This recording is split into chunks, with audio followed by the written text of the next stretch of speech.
अकबर ने बीरबल से पूछा। अकबर और बीरबल की जो आपस की जो वार्तालाप वो तो बड़ी प्रसिद्ध जगत में है। बीरबल बड़ा बुद्धिमान था, बड़ी बुद्धिमत्ता से जवाब देता। तो अकबर ने बीरबल से पूछा कि ईश्वर कहाँ रहता, ईश्वर कहाँ रहता, कैसे पता लग, दिखता तो है नहीं। अरे दिखता नहीं तो फिर कैसे मान ले कि ईश्वर नाम की कोई चीज है। तो बीरबल ने तुरंत एक दास से कह करके पात्र में दूध मंगवाया। दूध मंगवा करके अकबर से कहा कि जापना बताओ इसमें घी कहाँ रहता है, आपको कहीं दिखाई दे रहा है। तो जापना बोले नहीं दिखाई तो नहीं दे रहा, लेकिन घी है ना। ईश्वर कहाँ रहता है, ईश्वर कैसे मिलता है और ईश्वर क्या करता है, ये 3 प्रश्न अकबर ने किए थे। तो पहला प्रश्न महाराज आपने पूछा ईश्वर कहाँ रहता है, तो जैसे दूध में घी रहता है वैसे ही जगत में जगदीश रहता, ईश्वर रहता। अब ये कैसे मिलता है, अब बताओ दूध से घी निकालना तो क्या करना पड़ेगा, क्या करना पड़ेगा, मैयाओं को पता होगा।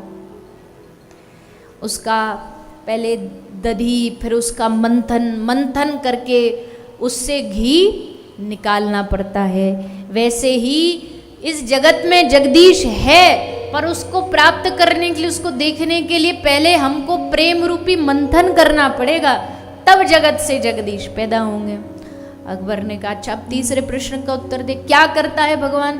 बीरबल बोले जहाँपना पहले इसके लिए आपको मुझे गुरु बनाना पड़ेगा।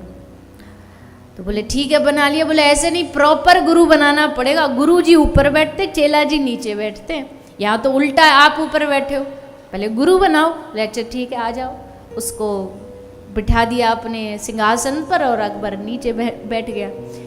बीरबल ने हंसते हुए कहा कि ये आपके तीसरे प्रश्न का, तो भगवान क्या करता है, यही करता है भगवान। कब राजा को रंक और रंक को राजा कर दे उसका कोई भरोसा नहीं, ये हमारा ईश्वर कर सकता है। कब क्या कर दे कौन जानता है।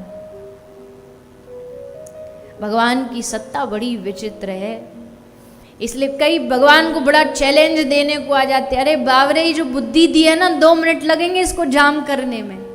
भगवान ने अगर ये बुद्धि दे भी दी है, इस बुद्धि का उपयोग कर भी रहे हो, खासकर जो साइंस है, जो विज्ञान है, ये विज्ञान अपनी बुद्धि से भगवान को चैलेंज करने को तैयार हो जाता है। पर पहला प्रश्न तो ये, जिस बुद्धि से आप चीजों को खोज रहे हो, ये बुद्धि किसने दी है। ये बुद्धि देने वाला भी तो भगवान है। एक क्षण के लिए एक जरा सा उसने इतना सा वायरस भेजा, सबरी दुनिया जाम हो गई। ध्यान है ना, लॉकडाउन भूले तो नहीं और भूलना भी नहीं कभी जीवन में।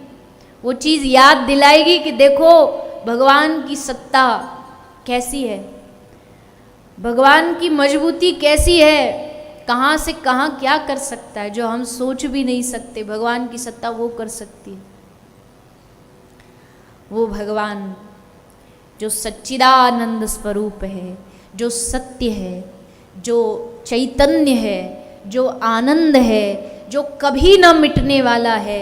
सारी दुनिया इधर से उधर हो जाए लेकिन भगवान और उनका नाम कभी खत्म नहीं हो सकता। आज तक कितने युग बदले हमें याद भी नहीं। चतुर्युगी बदल गई, युग बदल गए, कितने सारे कल्प बदल गए। हमने हजारों करोड़ों बार जन्म ले लिया होगा इन कल्पों में, कभी क्या बने कभी क्या बने। हर बार सब बदला पर एक चीज नहीं बदली, कृष्ण नाम नहीं बदला, राम नाम नहीं बदला। आज भी किसी की मृत्यु होगी तो बस एक ही बात अंत में मुंह से निकलती है कि राम नाम। तब कैसे याद आता है कि भैया राम नाम सत्य है। अब किसको सुना रहे हो, जाने वाले को, जाने वाला तो गया बेचारा, पर जो आसपास पूरा जमघट चलता ना उसको समझा रहे कि देख ये तो गया, अब तू समझ जा कि अंत समय में तेरा भी ऐसा ही निकलेगा, उससे पहले राम नाम ले ले, कृष्ण नाम ले ले। पर हमको उस समय भी याद नहीं, याद आता 2-4 मिनट के लिए आता है। जब तक वो दाह संस्कार करके जैसे घर आते ना, तो घर परंपरा है हमारे कि शमशान से आओ तो स्नान करो, नहाओ। तो जैसे नहाते ना तो पानी के साथ वो पूरा ज्ञान भी बह जाता है। फिर 5 मिनट के लिए बस जागती है, आंखें खुलती है। 5 मिनट तो ऐसी जागती है कि पूछो नहीं। 5-10 मिनट जब तक उस औरा में रहते तब तक तो आए गीता के सबरे श्लोक याद आ जाते हैं। आत्मा अजर है, अमर है, और भैया दुनियादारी में कुछ नहीं रखा। किसी का एक्सीडेंट देख लो तब याद आता, अरे भैया देखो कैसे अच्छा भला घर से निकला, क्या हो गया। अब उनको तो देख लेते, पर उनको देख करके मन में क्या आता है, ये गए, हम तो परमानेंट हैं, हम तो जाने वाले नहीं हैं। पर ठाकुर जी कह रहे नहीं भैया, पहला दिन है, पहले दिन ज़्यादा मुझे जाने की बात करनी नहीं डर जाओगे, कल से आओगे ही नहीं। ये तो पहले दिन ही टिकट कटवा रहे हैं। पर भाई देखो ये तो सच है ना, सत्य तो यही है, और बड़ा कड़वा सत्य है। दवाई कड़वी तो होती है, ये कड़वा सत्य है।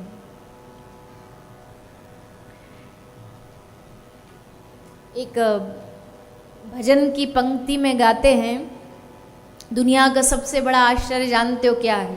ये 7 अजूबे आश्चर्य नहीं है, दुनिया का सबसे बड़ा अजूबा ये है। महाराज युधिष्ठिर से जब पूछा गया सबसे बड़ा आश्चर्य, तो महाराज ने यही उत्तर दिया। हर आदमी देख रहा है कि सामने मेरी जो फ्रंट सीट वाला वो गया, अब ये गया, उसके बाद भी उसे लगता है वो परमानेंट है।